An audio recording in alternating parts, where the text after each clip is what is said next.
और बात करते हैं बजट सत्र की। मुख्यमंत्री अशोक गहलोत ने बजट सत्र पर सदन में रिप्लाई दिया। इस दौरान मुख्यमंत्री गहलोत ने कई मुद्दों पर विपक्ष को जमकर घेरा तो कई नई घोषणाएं भी की।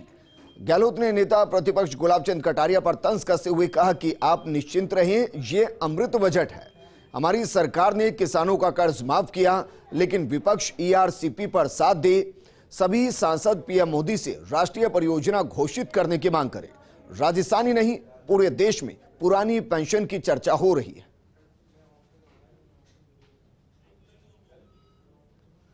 तो मुख्यमंत्री अशोक गहलोत ने आज बजट सत्र के दौरान रिप्लाई किया।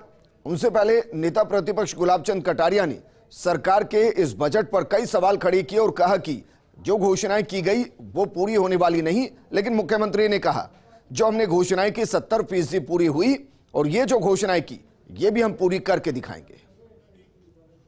तो निश्चिंत रहें, बजट सोच समझ के बनाया गया है, मेहनत की गई है। 45,000 सुझाव आए हैं, 45,000 सुझाव आए हैं। हमने पब्लिक सुझाव मांगे, पब्लिक से भी अलग अलग वर्गों से मैंने बातचीत करी, एनजीओ से भी करी, व्यापारियों से करी, उद्यमी से करी, एक्टिविस्ट से करी, धर्मगुरुओं से करी।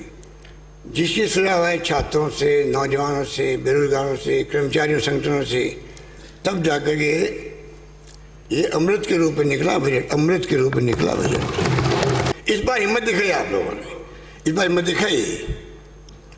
माननीय सदस्य जो आमेर से आते हैं, काली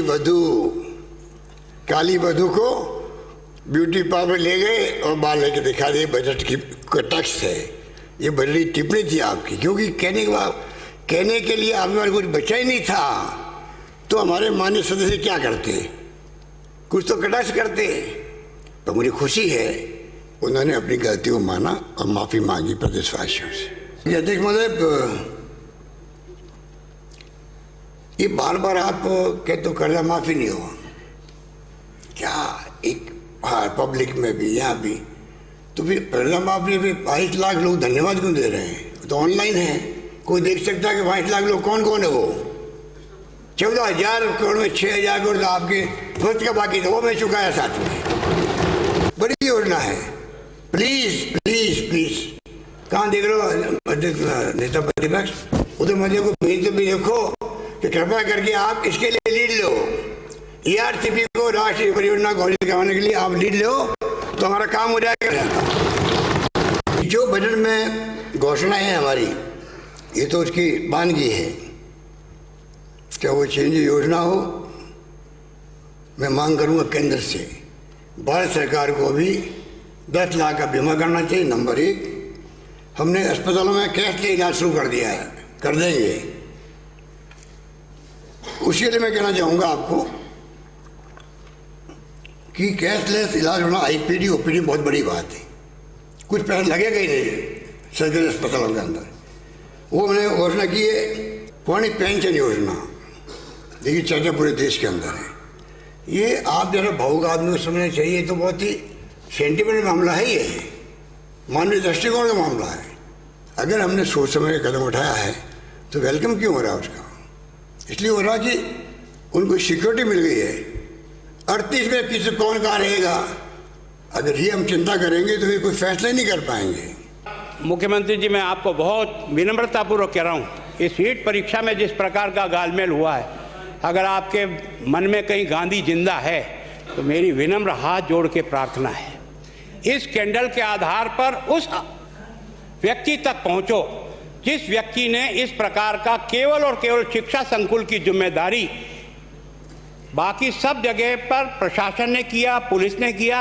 यही क्या विशेषता थी कि जिसके कारण से ये जिम्मेदारी इन प्राइवेट लोगों को मिली और उनमें से कुछ गिरफ्तार भी हुए हैं, कुछ अभी भी भागे हुए हैं। और ये जो मीणा है ये तो प्राइवेट कॉलेज चलाता है, उसका कॉलेज सेंटर है और वहाँ से डबल लॉक की चाबी से काट करके पेपर निकाल के ले जाता है। इसका मतलब उसको लगाने वाला भी दोषी है कि नहीं है? क्यों लगाया? केवल वही दोषी नहीं है, उसको लगाने। मैंने उस दिन भी कहा, जब तक आप इस दोषी को नहीं पकड़ोगे ना, इस समस्या का समाधान नहीं होगा। मैंने कहा था कि हर बच्चे को या तो नौकरी मिलेगी या भत्ता मिलेगा। बच्चों ने वोट दिया। वो 3 नारे आपके ना, आपको कोई बहुत ज़्यादा राजस्थान में नहीं, 50,000 वोट ही ज़्यादा मिला, ज़्यादा फैलने की जरूरत नहीं है, ज़्यादा फैलने की जरूरत नहीं है। केवल और आपके बीच में, हमारे बीच में जो वोटों का अंतर था वो केवल 50,000 वोटों का था और 52,000 पोलिंग स्टेशन है। लेकिन इसके कारण से जो भी हुआ कोई बात नहीं, आपने जैसा बनाया, सरकार बनाने का जो तौर तरीका बनाया, दुर्भाग्य है उस बच्चे का कि हमारे यहाँ जो स्थिति अब राजस्थान में बनी ना, इन नकलचियों ने और गिरोह ने सारे बच्चे के भविष्य पर अंधकार छा दिया। और वो गरीब बच्चा जो बड़ी मुश्किल से अपने माँ बाप को खेत गिरवे रख कर पढ़ता है, उस बच्चे को अंधकार में डाला है ना। कभी पेपर लीक हो जाते हैं, उससे आउट हो जाता है, कभी आपकी परीक्षा कोर्ट में जाकर चिपक जाती है, इसलिए रुक जाता है, कभी और किसी न किसी संकट में आ जाते हो, ये भर्तियां हो नहीं पाती है। कृपा करके आप इस पर मेहरबानी करो यार, उस बच्चे को कम से कम जो नौकरी आप निकालते हो उसकी इतनी परफेक्ट व्यवस्था करो कि कम से कम ये नकलजी और चोर गिरोह जो है ना, ये बाहर हो, ताकि उस बच्चे को किसी प्रकार से आप बचा सको। इतनी तो कृपा करो कम से कम। यहाँ से 250 से शुरू किया आपने 21-22 का बजट, अभी आपने सीधा 346 पे जा रहे हो, तो ये आएगा कहाँ से पैसा? ये केवल और केवल आंकड़ों का एडजस्टमेंट के आधार पर लोगों को झुंझुना पकड़ा करके नचाओ तो आपकी इच्छा है, कोई दिक्कत नहीं, हमें तो कोई परेशानी नहीं है। पर मैं ये कह रहा हूँ कि ये जो आपका बजट 21-22 का जो बी था, उससे सीधा ही 95,470 करोड़ रुपए का अधिक बजट इस साल आप पेश कर रहे हो, जो 346 किए जा रहा है।